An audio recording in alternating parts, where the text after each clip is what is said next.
Você acha mesmo que Roma é uma sede espiritual do cristianismo? Não, nunca foi. O cristianismo não tem sede espiritual, tá bom? Vamos lá. Ele usou o espantalho, que eu tentei invalidar tudo que Cipriano disse. Isso aí é espantalhoso. Só vocês voltaram o vídeo aí, não tem, tá? Eu nunca disse que tudo que Cipriano disse é inválido. Então, ele citou sobre Santo Estevão, que justamente foi o papa da controvérsia com Cipriano de Catargo, né? Que não foi aceito por Cipriano. E Cipriano foi quem disse, olha, temos que nos submeter à autoridade papal. E o próprio Cipriano não se submeteu. Ele falou sobre o termo católica, usado no começo da igreja, como se católica tivesse o mesmo significado institucional de hoje. Só que católico é universal. A igreja de Cristo, ela é universal. Ela está para além de parede, de CNPJ, de instituição, de teologia X ou Y. A igreja de Cristo é feita de pessoas. Mas os caras não vão falar por que universal. Universal é porque o Império Romano unificou o paganismo todo de Roma em um só lugar. E nem tinha a primazia, tá? No começo nem tinha a primazia. Tanto é que você vê. Tanto é que você vê a comemoração, por exemplo, do nascimento de Cristo no mesmo dia de Mitra, só romano. Aí ele falou sobre a igreja romana presidindo a caridade. Caridade é amor. Presidir. Na caridade, no amor. O que ele tá falando? A igreja de Roma era a igreja que tinha toda a logística ali, porque, de novo, Pax Romana, toda a logística ali passava por Roma. Vamos lá. Então, a distribuição dos alimentos, a distribuição da caridade da igreja naquele contexto ali, passava por Roma. Justamente porque Roma abria estradas, Roma deixava as pessoas ter uma certa comunicação em seu idioma e enquanto ensinando o grego. Então todo mundo se comunicava pelo quê? Pelo próprio Império Romano. Não dizendo que o catolicismo é o Império Romano. Vamos lá. Aí o Lucas está começando a baixar o nível com o espantalho, dizendo que eu disse que toda pessoa pode ter autoridade. Eu não disse isso. Voltem o vídeo. Vamos ter honestidade no debate. O que eu disse foi que os apóstolos, ainda frisei claramente, o colégio apostólico composto pelos 12, né? Aí ele falou que Pedro foi repreendido só no pecado, mas não foi na doutrina. Meus irmãos, Pedro, o que Pedro fazia refletir na igreja. Detalhe, quando Pedro agiu hipocritamente, de maneira hipócrita saindo, ele arrasta com ele as pessoas, ele leva as pessoas junto com ele pro erro. Quando Paulo vem, ele resiste. Quando Paulo vem, ele confronta. Paulo o confrontou corrigindo o comportamento ou também o comportamento e o exemplo que ele dava para as pessoas segui-lo? Você quer me dizer que doutrina, você quer diferenciar a doutrina da prática? A doutrina bíblica é prática, a doutrina bíblica é vivida. Vai lá, Thiago. Bom, para finalizar, só o fato deles terem falado para mim aqui que o próprio Cristo ia até o templo pregar como se fosse um professor ali ensinando, esquecendo toda a parte da negação do próprio sistema religioso ali, farisaico, dos saduceus, dos mestres da lei, indo pra cima dele, sem falar que Cristo era da tribo de Judá, não era da tribo de Levi, já mostra que eles não compreenderam nem um pouco do ensinamento de Cristo. Eles se baseiam aqui em ensinamentos que foram tidos como doutrinação religiosa católica, tanto é que eles citam diversos outros nomes que nem na Bíblia estão, e colocam isso como uma verdade absoluta. Então só o fato deles desconhecerem a raiz de tudo ali, só o fato deles não conseguirem nem responder a respeito de Cristo falando não chamem ninguém de pai. Olha a frase, não chamem ninguém de pai, de padre, de papa, porque só há um que tá no céu. Cara, você vai citar Paulo, que fala filhinhos, não sei o quê, como uma resposta contra a palavra de Cristo. Pra mim, Cristo é supremo. Se você nega Cristo, nesse momento você faz parte do próprio governo do anticristo. Você tá negando o próprio Messias. Então, só o fato de desconhecerem ali, citarem o templo físico como a casa de Deus, esquecendo que Deus não habita em templos feitos por mãos humanas, esquecendo que o próprio Cristo deixou claro que aquele templo poderia ser destruído, que ele reconstruiu em 3 dias, ele estava falando do seu espírito, e que os adoradores adorarão em espírito e em verdade. Só o fato deles falarem isso, eu já vejo um desconhecimento completo, principalmente para continuar falando a respeito de papa, de doutrinação religiosa católica. Para mim, não respondendo argumentos como esse, já mostra um desconhecimento total e não tem nem motivo para continuar. Quais são os cargos que Jesus Cristo deixou para a igreja? Tá aqui, ó. Profetas, evangelistas, pastores, doutores. Mas isso em Efésios, né? Ministros, Agora eu quero saber, cadê o Papa aqui na lista, Thales? Vamos lá. Posso começar aqui? Cara, eu queria falar uma coisa muito rápida, porque ele falou, gente, que a gente... tempo aí, gente. O papado nem existia no primeiro milênio. E aí a gente citou concílio, a gente citou um monte de pai da igreja desde o século I até Gregório, né? Até São Leão Magno. E só para finalizar então essa questão, vou citar mais um, que é São Jerônimo, no século IV. Ele, para resolver um cisma de Antioquia, ele manda uma carta pro Papa, Antioquia, no Oriente. Ele diz assim: no entanto, como não sigo nenhum líder além de Cristo, então não me comunico com ninguém além da tua bênção, isso é, com a cátedra de Pedro. Para isso eu sei que é a rocha na qual a igreja foi construída. Esta é a casa onde só o cordeiro pascual pode ser comido corretamente. Quem não é contigo é do anticristo. Esta é a arca de Noé, e aquele que não se encontra nela perecerá quando o dilúvio prevalecer. Então, realmente, eu acho que os pais da igreja, eles não acreditavam, né, no papado. Sobre presidir, né, defina presidir, porque diz que a igreja de Roma preside. Paulo, ele vê contradição entre Cristo e Paulo. Gente, não parecem ateus que falam assim, olha, os apóstolos, eles contradizem Jesus, o Antigo Testamento contradiz Jesus. Ele tá faltando lógica consistente para ele conseguir conciliar essas duas coisas, né? Doutrinação religiosa. Cara, pelo amor de Deus, a gente fez um argumento sistemático do porquê que os pais da igreja têm autoridade.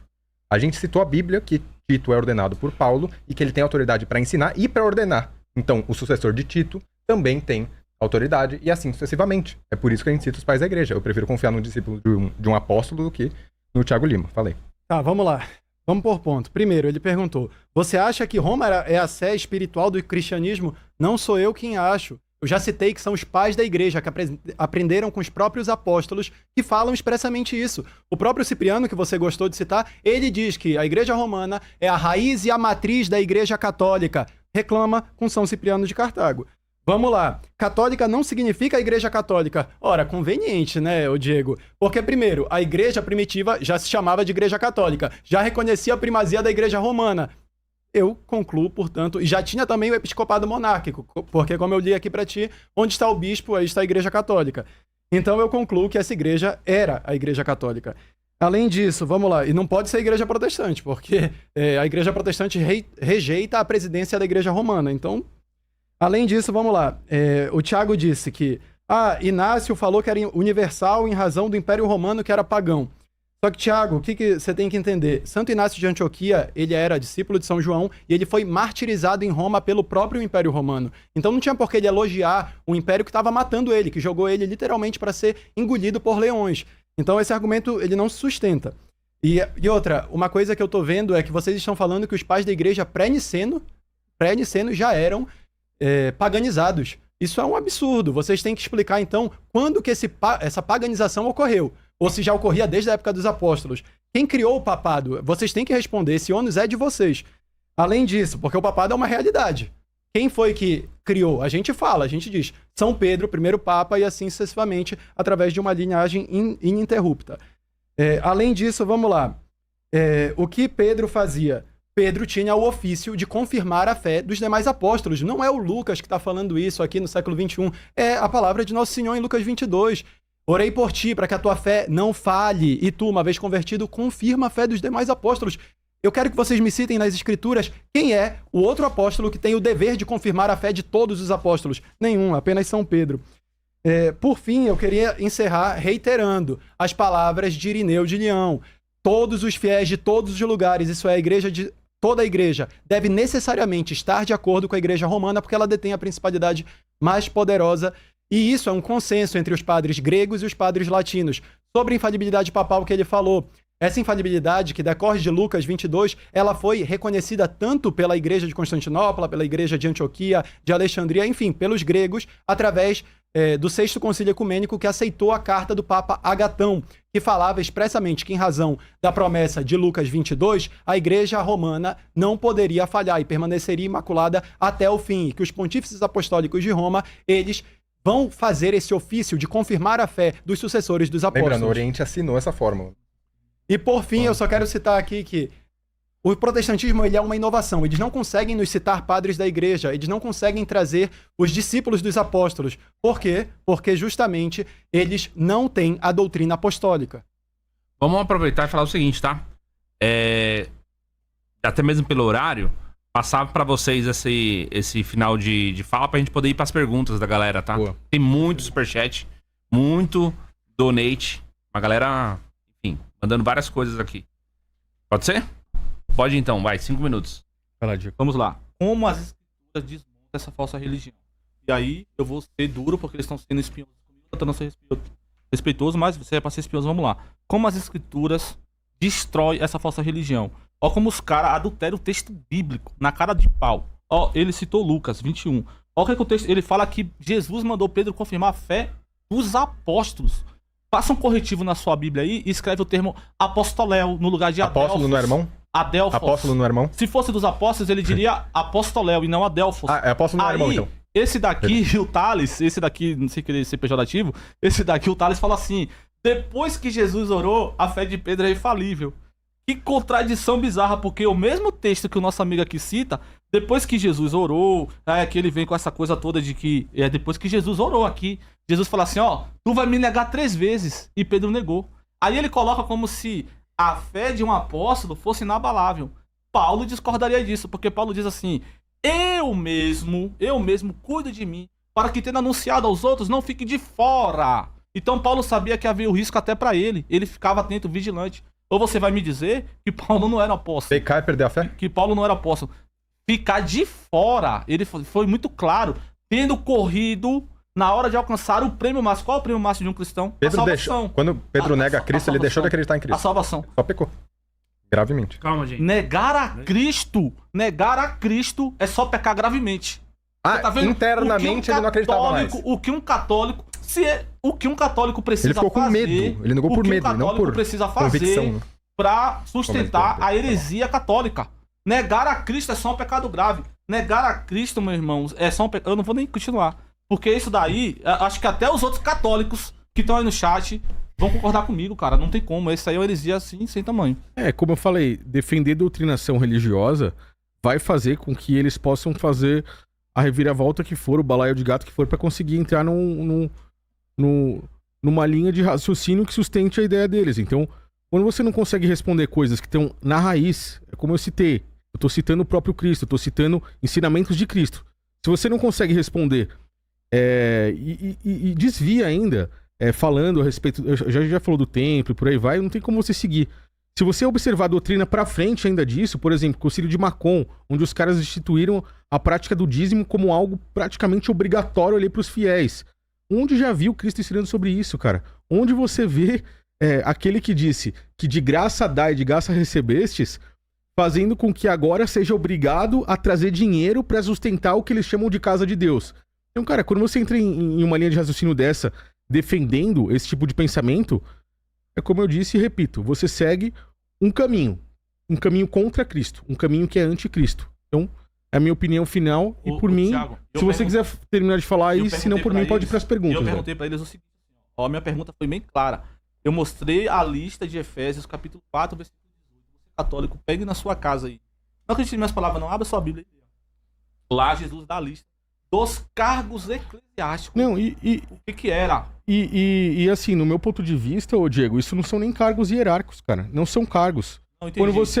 Quando você fala de diácono, quando você fala de bispo, de presbítero, você não tá falando de cargos eclesiásticos, cargos hierárquicos, até porque a hierarquia é nicolaísmo. As escrituras condenam o nicolaísmo. Cristo condenou.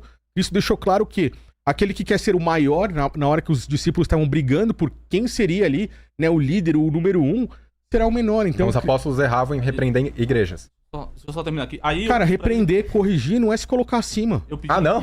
Não é. Ele não claro tá que acima não. hierarquicamente. Beleza. Claro que não. Beleza. Eu Não, pedi pra mas ele. tá, Então Paulo tá acima de Pedro hierarquicamente. Paulo corrigiu Pedro. Não, mas ele pronto. corrigiu disciplinarmente, como ele já Contradição, falou. o Ele apontou católico uma hipocrisia. contradiz, Ele apontou uma contradiz hipocrisia. a Bíblia, Não se contradiz. doutrinalmente. Um contradiz o outro, Não contradiz a Bíblia, doutrinalmente. contradiz Eles Não, peraí, eram rapidinho. autoridade Eu pedi um doutrinariamente. Deixa eles Eu pedi um terminarem. texto bíblico, cara. O católico não consegue apresentar um texto pra defender.